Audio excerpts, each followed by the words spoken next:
Le dedicamos un rato a comentar la Convención Nacional del PRM celebrada ayer y le habíamos prometido que tendríamos como invitado especial, estrella principal, a Deligne Ascensión. Gracias. Él es, hasta que no entreguen los numeritos oficiales todavía, el presidente de la Comisión Nacional de Elecciones Internas del PRM. Parece que todo discurrió Deligne. Buenos días, en Santa Paz. Buenos días. Buenos días, Catherine, don Nelson, Yulisa. Muy complacido de estar aquí con ustedes y con los amigos televidentes que día tras día le siguen. Tan Santa Paz que no hubo que amarrar la silla, encadenarla. Eso es es un pasado felizmente superado. Este es un partido, como evidenció en el día de ayer, y lo ha estado haciendo a lo largo de una serie de procesos que ha vivido, con madurez, con gente con vocación de poder y sobre todo muy consciente de la responsabilidad que cada uno tenemos. Como ustedes pudieron observar, que sé que le dieron el seguimiento debido, fue un proceso participativo dentro de los que tenían el derecho a participar.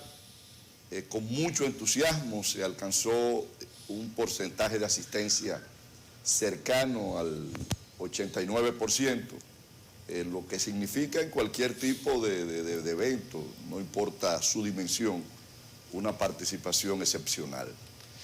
Y sobre los resultados eran predecibles. En el caso de Carolina era una sola plancha. Allí probablemente lo que se podía medir era la participación, el hecho de que todo el liderazgo del partido hizo acto de presencia y durante todo el proceso nos estuvieron acompañando a la comisión en el montaje y en la organización de un evento que, aunque con una naturaleza distinta a eventos que anteriormente se habían hecho, no dejaba de ser un reto importante para la organización, porque había que mantener y despertar el entusiasmo, y sobre todo porque en esos 1.260 delegados que tenían el derecho de participar en el evento estaban esparcidos en toda la geografía nacional y en buenas partes de puntos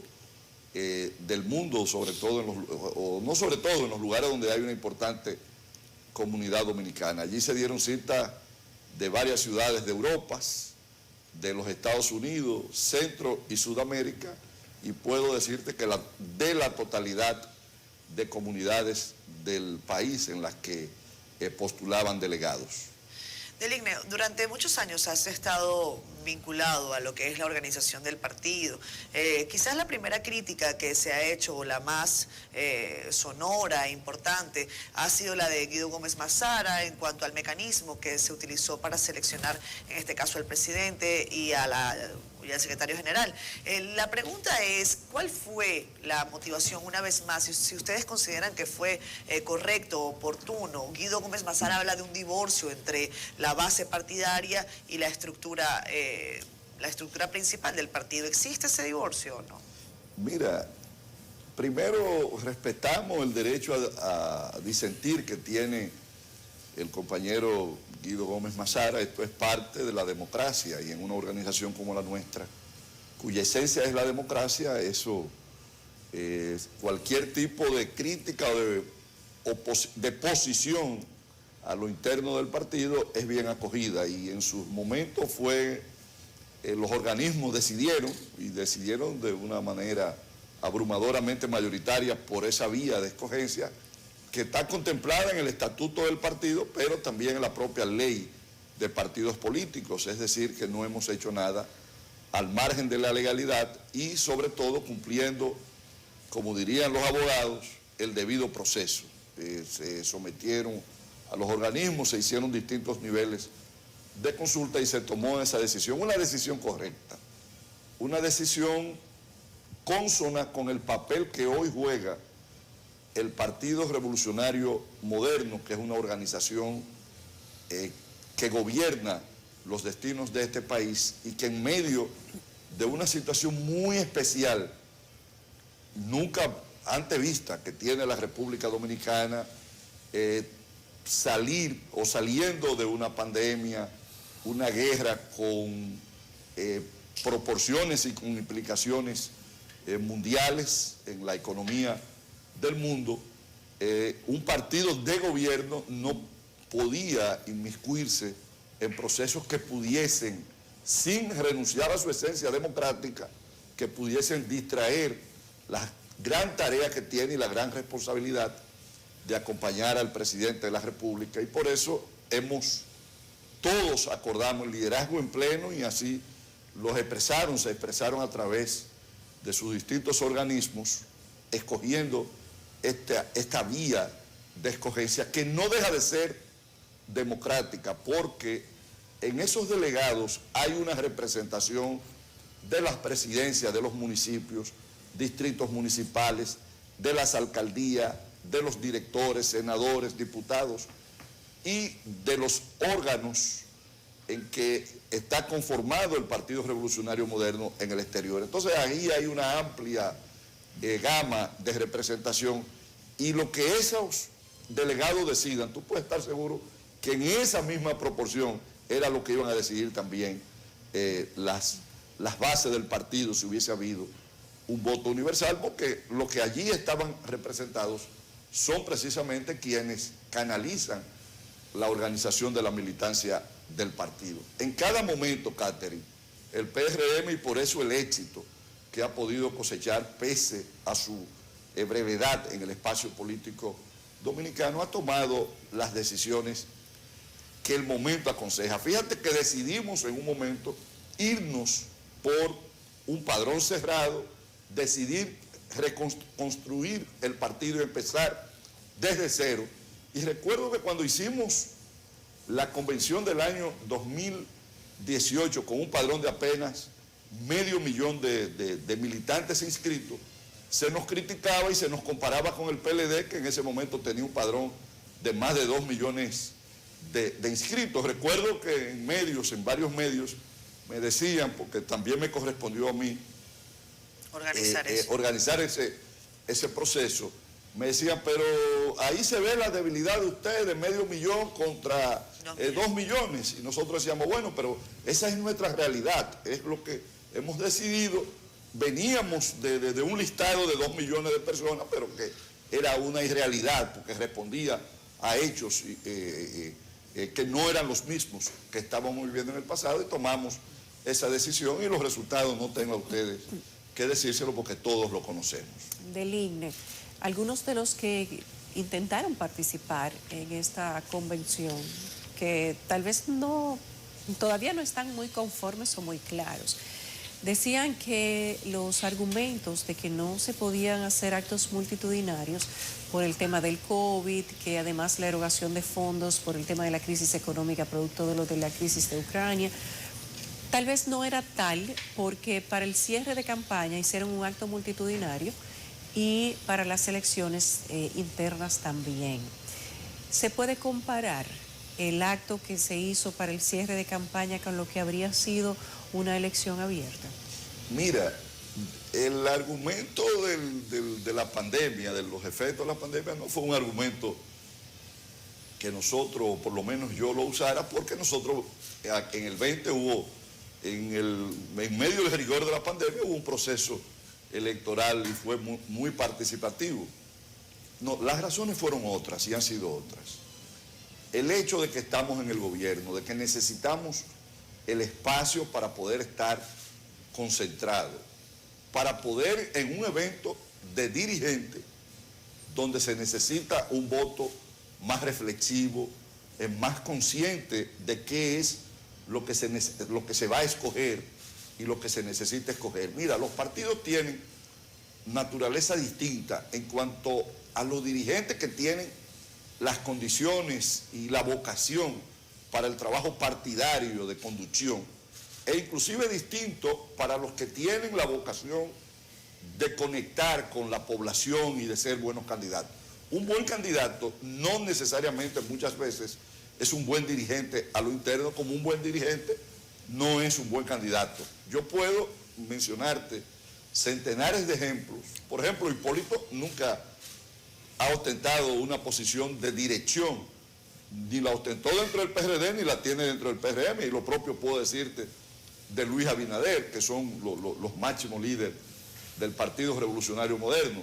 Entonces, en cambio, hay personas que tienen la vocación, que tienen la dedicación y que tienen las condiciones para dirigir las intríngulis de los partidos, que no es fácil. Y fíjate que ha habido, y no quiero referirme de modo personal a nadie, quienes hicieron el crossover de querer, entendiendo de que controlando, dirigiendo un partido político, eso le podía dar la garantía de tener el control. Pasó en el PRD y sin embargo fue todo lo contrario. Entonces, por eso, la decisión que se tomó es una decisión conveniente, fue una decisión escogida a unanimidad. No puede haber tantas personas equivocadas en una votación del Comité Nacional con cerca de 1.000 miembros. Se presentaron las dos opciones y de los 1.000 miembros yo puedo decirte que 970 aproximadamente decidieron por esta opción, y allí estaba representado precisamente quienes movilizan y representan y mueven esas masas que están organizadas en el Partido Revolucionario Moderno. Debemos de sentirnos satisfechos, muy orgullosos de lo que hemos conseguido como organización, y precisamente la madurez de una organización reside en cada momento, en cada coyuntura, escoger. Esto no es una receta, sino es escoger la decisión que en el momento sea la que esté consona con el interés del partido y con el momento político que se está viviendo. Lo de ayer fue la conclusión de la primera fase. Ahora viene una fase mucho más, con una base más amplia, que es la escogencia de las estructuras de base del partido, que las constituyen lo que llamamos las zonas, que es la representación. La zona constituye la representación orgánica del PRM en los sectores y en los distritos pequeños. ¿Cómo es la votación en la zona? O sea, todos los inscritos. No, en la zona se hará por los dirigentes de cada zona más los secretarios de comité de base afectivo. Ah, también es por delegación. Sí, pero una delegación que allí es más amplia. El PRM tiene en su estructura base, que es el comité de base afectivo, los coordinadores de cada comité de base afectivo más los dirigentes de los comités zonales son los que van a escoger las autoridades de las zonas. Entonces luego estas autoridades, conjuntamente con alcaldes y regidores, más los miembros de los comités municipales, escogen las direcciones de los municipios. Sí, algo llevó al PRM a adoptar esta decisión de que fuera una comisión de delegados, porque ni Guido ni Ramón son amenazas, han demostrado que no son orgánicos. En la dirección nacional, en la votación de ayer, no tienen a nadie, y se podría decir absolutamente a nadie a nivel de delegado dirigencial. Pero dos cosas. Antes, un paréntesis, ¿por qué Orlando Jorge Mera e Íñigo no firmaron el acta? Bueno, Orlando no estuvo, fue y votó, pero no permaneció dentro de la comisión, y Íñigo tuvo una situación de salud que en algún momento tuvo que salir nos estuvo acompañando durante todo el evento. Pero debo de decirte, Nelson, no quiero utilizar contra dos personas a quienes le tengo mucha estimación y sobre todo reconocimiento a su talento y a su trayectoria, que son Ramón Alburquerque y Guido, hablar en términos absolutos. Ellos tenían una posición, pero no fueron candidatos. O sea, no lo podemos medir, porque no fueron candidatos. El hecho de que su posición no haya tenido el éxito que ellos hubiesen deseado no significa que si se hubiesen presentado como candidatos hubiesen tenido la misma suerte de la persona que enfrentó a José Ignacio Paliza. Hubo dentro de las consultas de delegados participantes, esos representantes de base que son los delegados, que trabajaran o hablaran en favor de esas otras candidaturas que estaban por fuera? No, bueno, no. Y el hecho fue que en el caso de Carolina hubo una sola plancha y en el caso de José Ignacio, el compañero que inscribió su plancha, contraria a la José Ignacio, apenas obtuvo 18 votos. Pero lo dejaron participar y eso es Claro, democracia. pero tiene el derecho. Y cualquiera inscrito en el partido pudo haber inscrito. Y entonces, ¿por qué no se inscribieron Guido y Ramón? Bueno, esa es una buena pregunta para ellos. Mira, Deligne, tú eres ministro, Carolina es alcaldesa, Paliza es ministro, y todos los dirigentes o son ministros o son directores generales. Yo he dicho aquí que hay una desconexión partido-gobierno, que no hay un enlace, pero veo ahora que se ha improvisado una figura como de coordinador, lo que decía Paliza que va a ser Olivares. ¿Eso busca un acercamiento partido-gobierno? Mira, busca mantener la funcionabilidad del partido sin que quienes tenemos una responsabilidad en el tren gubernamental descuidemos nuestra función básica, que es la de servidor público. Pero mira, sobre esto tú me das la oportunidad de hacer, porque se ha pensado y se ha querido quizá presentar que el hecho de que funcionarios del gobierno ostentemos posiciones partidarias es algo nuevo. Mira, desde la definición del partido político que hacía Maurice Duverger, que el partido político tiene por objeto buscar el poder político y luego conservarlo. ¿Y quiénes son los que buscan el poder político? Bueno, los políticos, porque somos los que conformamos los partidos políticos. Entonces, en cualquier parte del mundo, el partido que gobierna, buena parte, no la totalidad, buena parte de los que conforman esa estructura de gobierno provienen de la base de ese partido. Bueno, Leonel Fernández, cuando fue presidente, en algún momento fue presidente del PLD, y recuerdo que su secretario general, el amigo Reinaldo Párez Pérez, era presidente del Senado. Entonces, no estamos ante un hecho nuevo. Ahora, nosotros, los partidos necesitan una gerencia y un manejo día a día que sí deben de tener personas que se ocupen de modo permanente a ello, y es lo que hemos querido impregnarle a una figura que no la teníamos, porque reitero, todavía el PRM es un partido en construcción y es un partido que ahora empieza a completar esa fase de transición de partido de oposición a partido de gobierno, que no son cosas que ocurren de la noche a la mañana, tienen un proceso. Deligne, hay un punto en el que coinciden las voces críticas al PRM, y no me refiero nada más de críticas hacia lo interno, Guido Gómez Mazara, Ramón Alburquerque, sino que también desde la acera del Partido de la Liberación Dominicana se hace un cuestionamiento de índole, bueno, podría llamarse divisionista. Se habla del gobierno de los popis versus la base guaguaguá, se habla de este tipo de condiciones que, bueno, que son parte de un discurso político, pero que deberían tener algún tipo de repercusión o respuesta en el gobierno nacional, si ustedes así lo consideran. ¿Tienen razón? Pero mira, Cate, yo diría que no ha habido un gobierno ni ha habido un partido con una representación más policlasista que el Partido Revolucionario Moderno y el gobierno que encabeza el presidente Luis Abinader. Y perdónenme que le voy a hablar en primera persona, pero yo voy a hablar de mí. Yo soy fruto de mi trabajo, el esfuerzo y de la preparación que he tenido. Ostento la posición de ministro de Obras Públicas, pero yo soy una persona que nací en Los Guandules, y después, cuando progresé un poquito, mi familia se fue a vivir a San Carlos. Entonces, de mí no se puede hablar que soy popi. Roberto Fulcares, que lo dice con mucho orgullo, es de un campito del cercado que le llaman La Rancha.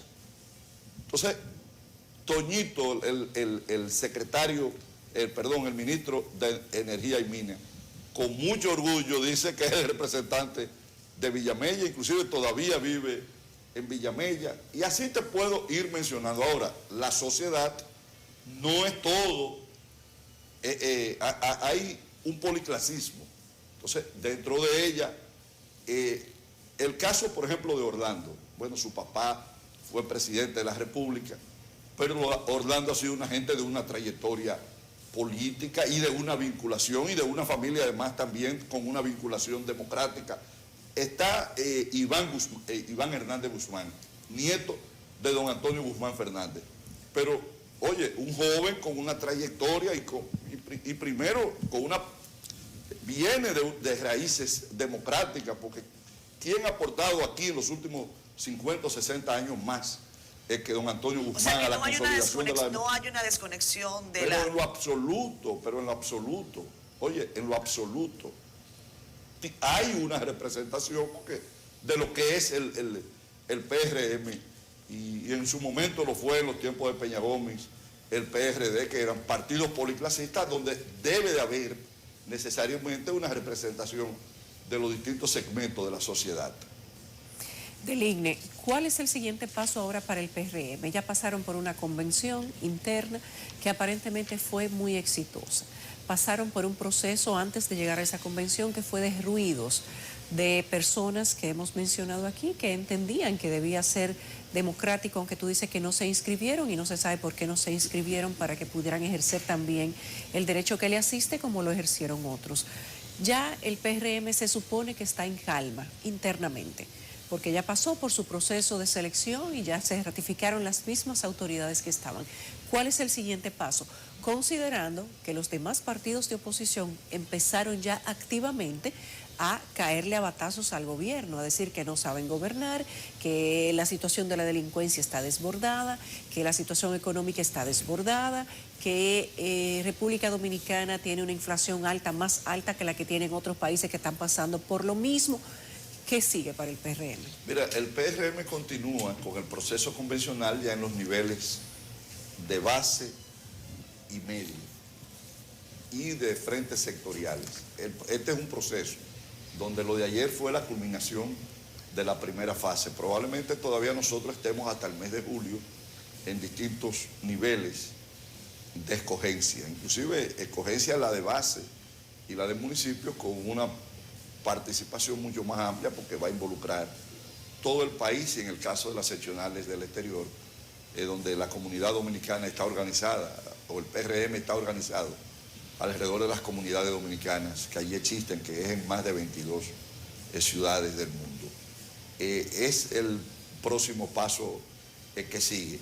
Con relación a lo que tú refieres, mira, yo diría que la oposición no se ha activado, la oposición ha estado activa desde el 18 o 17 de agosto del 2020.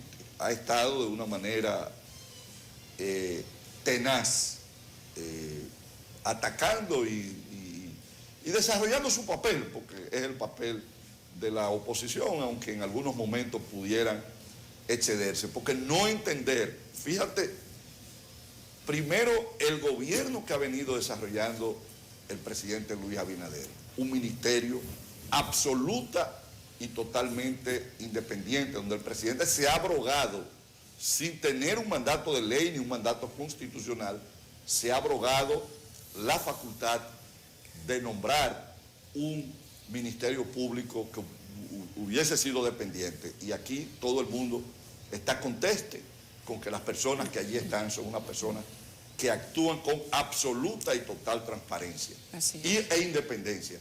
Pero lo propio ha ocurrido en la escogencia de las distintas cortes y espacios como la Cámara de Cuentas, donde se han colocado personas sin una vinculación con el partido de gobierno, contrario a lo que anteriormente sucedía, donde ustedes recordarán, porque es una historia reciente, que hubo una Cámara de Cuentas que en 2 periodos hubo que descomponerla y descomponerla por los escándalos que allí ocurrieron y por el control que tenía en un momento el gobierno de Leonel Fernández y en otro momento el gobierno de Danilo Medina. Entonces, el FMI ahora recientemente acaba de reconocer la fortaleza de la economía dominicana, una fortaleza que está a todas luces y que el país hoy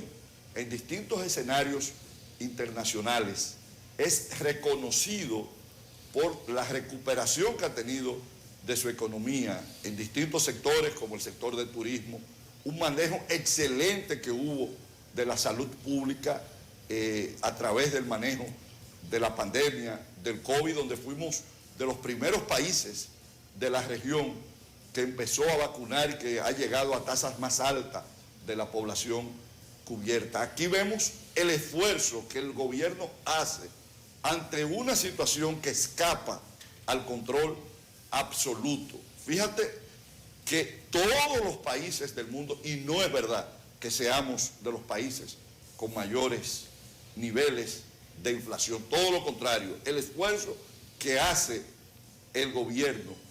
Primero, aquí hay países que no solamente los productos están altos, sino que hay desabastecimiento, pero aquí, gracias a Dios y a la oportuna intervención del gobierno, no hemos tenido situación de desabastecimiento. Se hace un esfuerzo extraordinario en mantener en niveles que no afecten más, son altos, y el propio, en reconocerlo, es el gobierno, los niveles de los combustibles. Pero aquí sabemos que los commodities, como el combustible, el maíz, los granos, son productos que están directamente relacionados a situaciones mundiales que escapan al control, no de la República Dominicana, que es un país pequeño, de cualquier nación del mundo. En Estados Unidos se han presentado uno de los mayores productores de petróleo del mundo. Los combustibles han llegado a niveles históricos. Entonces, en medio de esta situación, se le debe de reconocer, y yo conozco y sé cuál es el papel que debe tener la oposición. Ahora, cuando actúa con sensatez, cuando actúa con responsabilidad, no debe de hacer la crítica por la crítica, y debe de reconocer no solamente el esfuerzo que se ha hecho, sino los resultados que se están obteniendo, y que el país, en las peores circunstancias que gobierno alguno le haya tenido que enfrentar, porque dime qué paralelo hay con este momento. Tú puedes, lo que más se podría acercar es el gobierno del 66 de Balaguer, pero era una situación local, no era con efectos internacionales. Entonces, los dominicanos debemos de sentirnos satisfechos de tener un presidente como Luis Abinader, y qué bueno y qué inteligente ha sido este pueblo que escogió en el momento en que más se necesitaba unas personas con las condiciones y el compromiso del presidente Luis Abinader. Derín, el tiempo avanza, te voy a hacer dos preguntas por el precio de una, sale más barata, sí, al por Bueno, mayor. pero ustedes deben invitarme más a menudo para que no... ¿Quién? ¿Tú tienes las puertas abiertas? Nada más nos dijeron yo del INE de mil Bueno, amores. me dieron una gama de programas y yo no quiero estar en CDN. Para nosotros es un honor que tú te sientas bien, a gusto aquí. La oposición critica que nada más anuncio de obra del gobierno. Tú me vas a decir una grande que vayan a terminar este año. Y la segunda es, la 27 con Isabel Aguiar era la antesala del infierno, ahora es el infierno. Cada vez que tú vienes aquí dicen que va a haber soluciones. Incluso prometiste un carril sur-norte por la Luperón. O sea, tú has hecho muchas promesas. Comencemos por ahí. Y en realidad, bueno, no que vayamos a terminar el año. Yo puedo decirte que terminamos la turística, que une Santiago con Puerto Plata, esa está terminada, en Nelson. Nosotros vamos a terminar, ahora para julio y agosto, vamos a terminar la circunvalación de Asua. Nosotros deberemos a finales de mayo, principios de junio, estar entregando el elevado de Andrés, donde ya tú puedes circular por arriba. Nosotros deberemos estar entregando la prolongación de la hípica, deberemos estar entregando la prolongación de San Isidro. Este año. Sí, este año nosotros entregamos ya Controva, San Francisco de Macorís. Nosotros deberemos estar terminando Guayubín, Manzanillo. Y así te puedo, para entre mayo y junio, nosotros debemos de tener entre 50 a 60 obras para terminar de una carpeta que tenemos, de una cartera que tenemos, de 664 obras. 664 obras entre concluidas y en ejecución. Vamos, mira, es tan infernal esa esquina que se te olvidó que te pregunté. No, en esa esquina te tengo para las próximas semanas una sorpresa agradable. Danos un avance, danos los trailers. No, ustedes saben que ese punto ahí estaba objeto de la situación de Odebrecht. Odebrecht tenía... Sí, pero ya tú ese te olvidaste de contrato. Odebrecht y prometiste varias cosas que no ha comenzado. Mira, primero tuvimos un tiempo de diseño que ya felizmente concluimos, el de la rotonda, y el otro lo tenía Odebrecht, que tan pronto haya una salida, pudiéramos bien utilizar ese. Yo puedo decirte que antes de agosto nosotros estamos ahí interviniendo esos 2 puntos. Bueno, ya que tenemos fecha, le haremos seguimiento. Ministro, con relación al Plan Nacional de Asfaltado, en lo que vemos en la capital, específicamente para no irnos muy lejos, vemos asfaltado en las principales avenidas y calles de la capital. Sin embargo, ¿qué ha ocurrido con los elevados? Por ejemplo, los elevados de la avenida John F. Kennedy se ha anunciado asfaltado en varias oportunidades, sin embargo, eso no se ha concretado del todo. Y también hemos recibido denuncias de asfaltado que se ha realizado y ya se empieza a levantar. No ha pasado ni siquiera un año. Mira, Catherine, aquí las principales avenidas del país nosotros nos encontramos en una situación desastrosa. Yo puedo decirte que la 27 de febrero y los elevados de la 27 de febrero, yo no sé qué se hizo con el asfalto que se había aplicado, porque esa es una de las avenidas principales del país. Eso no tengo que decirle cómo está, porque ustedes transitan por allí. Lo propio con la Máximo Gómez, que tú sabes que la Máximo Gómez parecía un tobogán. Igual que la Kennedy. Hay algunos puntos todavía de la Kennedy que nos quedan. No, está la Winston Churchill. Sí. Hemos estado en la Ortega y Gasset, Independencia, en todo el circuito que va de Palo Hincado, Avenida Mella, Benito González, que eran sitios que estaban olvidados por años. Pero lo propio, estamos trabajando en los barrios. Nosotros estamos aquí trabajando en el Distrito Nacional, hemos estado en Guachupita, 27 de febrero, Villa Francisca, en toda esa área de ahí estamos trabajando, y en todas las provincias del país tenemos frente de trabajo. Obviamente la necesidad es bastante amplia, el cúmulo de necesidades tomará un buen tiempo el darle la respuesta que amerita y que necesitamos. Sobre lo que tú dices, mira, a veces se presentan situaciones que son más bien de drenaje. Hay puntos de drenaje, le voy a mencionar uno que está aquí mismo, en este semáforo que está aquí en la de Filló con Kennedy. Ustedes saben que ahí se asfaltaba y se levantaba el asfalto. Bueno, tuvimos que resolver primero el tema del drenaje, claro, y ya se colocó ahí asfalto, y ustedes, si observan y observenlo, verán que esto se ha corregido. Esto son situaciones normales que se presentan. Para evitarlo, estamos haciendo lo siguiente.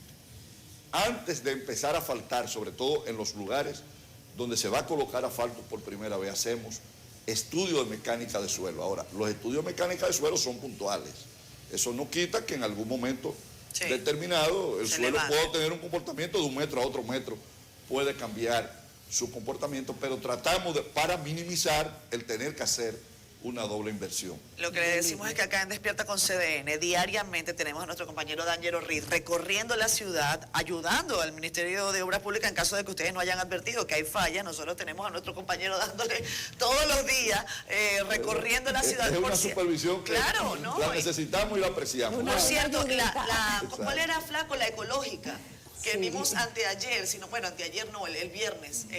La ecológica, pasan los vehículos, no hay un cruce, hay un cruce improvisado, no hay un retorno, y en cualquier momento podría presentarse un accidente. Como lo tengo fresquito, se lo recuerdo para que la voy a revisar. La ecológica está en extensión. Sí. Hubo una parte que las construyeron las autoridades pasadas, nosotros la estamos extendiendo. De la charla a la hípica. La estamos, exactamente, nosotros la estamos desde la hípica llevando hasta el aeropuerto, el puerto de Punta Caucedo. Mira, allí lo que pasa, ellos tienen los carriles. Lo que pasa es que también nosotros tenemos una costumbre que entendemos que cada 50 metros debe haber una abertura, y eso no es posible. Allí se utilizó una modalidad que es interesante inclusive, que es un sobreancho en el área central, en la mediana, a los fines de en algún momento poder utilizar ese espacio para transporte masivo. Aquí le preguntan, ministro, sí. además, por la carretera de Mano Guayabo. Dice que tiene meses y meses. Mire las imágenes ahí, para que usted vea que este equipo lo quiere. Mire cómo Sí. lo ayudamos con la supervisión. Que Mira, Mira, esa es la carretera. eso Mira el Mano Guayabo. carro. Pero ahí Mire estamos ese vehículo. trabajando. Oye, estamos trabajando un problema sumamente grave que encontramos allí, que donde hemos tenido que hacer inclusive excavaciones hasta de más de 1,50 m para encontrar un terreno con ciertas condiciones y sobre todo resolver el tema de drenaje, porque fruto de las ocupaciones que hubo en Cañadas y en las inmediaciones del río Mano Guayabo, se obstaculizó el drenaje natural que debió haber habido. ¿Cómo para cuándo se resuelve, ministro? No, eso deberá estar en unos 2 meses ya listo. 2 meses. Y los hoyos, por ejemplo, mire, asfaltan y los hoyos de las, ¿cómo De se las llaman? tapas, de los registros. Ajá, de los registros. Eso Mire, es un ahí eso uno es dolor deja de la cabeza. goma, Sí, bueno. el tornillo. ¿A quién uno le reclama? Para nosotros saber. Mira, Yulisa, ese reclamo tuyo, que es el de muchos, y el mío propio, hemos estado construyendo una solución con la CAS, porque hay registro de esto que es a la CAS, para subir la tapa. Otro con las telefónicas, que le corresponde también, hay registro de Ministro, esto. pero entonces que no Y- se puede y conseguir. nosotros, Debería perdón, existir un No se mecanismo puede conseguir esa solución No, antes. que a final de año uno acuda ante Hacienda y se descuente no, lo que no, sea, la- lo que no, se ha gastado. antes no puede ser, tiene que ser después. Pero es que, después que pero sea es que eso falta. está Debe ser- fuerte. Entonces, ¿dónde quién uno va y le lleva la factura de todos los daños del vehículo, ministro? de Es la un goma. tema. Sí, Bueno, te voy a investigar. investiguen, porque, Sí. porque eso deberían permitir que lo deduzcamos de los impuestos a fin de año. ¿Usted lo Claro, considera? claro. No, yo creo que sí, como también a los seguros debiese incluírsele una compensación por el daño a la propiedad pública. Sí. Yo debo decirte que nosotros También es cierto. debemos haber invertido en reconstrucción y reposición de barandas en las carreteras más de 600, 700 millones Pero de pesos. legislen, están en el gobierno, a los seguros, No, demándenlos. estamos inclusive construyendo una vía o un mecanismo de que el daño a la propiedad pública Se sea reclama, cubierto, sea claro. cubierto. Eso Incluyendo está los bien. Pero lo de los constructores. hoyos, dígame de los hoyos, que no me No, diga. de los sellos te estoy diciendo que estamos estamos buscándole solución con la CAS, con las telefónicas y otros nosotros también lo vamos a acompañar en subir los ¿Cuánto va a durar registros. eso? ¿Cómo cuánto va a No, durar ya hemos empezado, lo que debemos es acelerarlo. Mire, ese elevado de la Kennedy, para caer en la de Filló ministro, eso hay que ponerle ojo. El de la Churchill Sí, que se ahí incorpora a la Kennedy. Ese elevador ese tiene está problemas, pendiente, sí. Mire, las camionetas de CDN van a dejar los pedazos Ahí. ahí, y se la vamos a mandar a obras públicas remolcadas. Gracias, ¿Qué ministro. opina de Denis. No, gracias a ustedes. Gracias, Lina. Yo espero que tú te ganes el mote de superministro. No hay Mira, todavía ningún no, superministro. No deje que le pongan, mire, no deje que le pongan pero ese claro, mote, que claro. terminan No, mal. Todos los superministros terminan Pero mal. muy mal. Terminan con problemas. No, serios. no muy se mal. deje ponerse en Yulisa, pero me satisface de que de hoyos y a deterioro de las avenidas es a subir solamente Sí, las tapas la de los tapa, alcantarillados. sí. Hemos dado entonces un paso de avance. Bueno, Totalmente gracias. de acuerdo, pero corrige esos hoyos, ministro. Gracias, Deligne. Gracias a Se ha ustedes. explicado usted con claridad sobre la convención del PRM, cuyo primer proceso terminó ayer. El flaco Y quiere de un paso, micrófono. apelando a su ¿Cuál es el condición flaco? de ministro para alguna cuestión. El ministro, Santo Domingo Oeste flaco que le va a necesita dar algo. asfaltado. Estamos faltando, Mire, acabamos ministro. de faltarle a España y estamos trabajando, Hay un es que sujeto, son muchos. mire, hay un sujeto de infausta recordación, por lo menos para mí. Hugo Chávez tenía un programa que se llamaba Aló Presidente. Aló Presidente. A lo mejor si usted hace un Aló Ministro, No, lo no. llaman de todo el país y No. usted No, empieza mira, a coger- no era lo Mire, ministro. ni no, programa ni Sí. superministro. No, tú puedes estar No seguro, caiga Yulisa, ahí. que yo estoy vacunado contra esos egos, inflación del ego. Yo tengo una vacuna. Mira, Catherine, estamos, cuando avancemos un poco más en darle respuesta, empezar un piloto aquí en el distrito, con lo que sería, ya está desarrollada la aplicación que las personas Tomen puedan reportar el hoyo. y nosotros vayamos en 48 horas, No, pero- le demos una respuesta. Ahora, debemos avanzar más, porque si lo anunciamos ahora y empezamos ahora, nos vamos a dar abasto. Claro, claro. Gracias, Bueno, gracias. esperaremos más. Un placer. Gracias, ministro. Muy amable.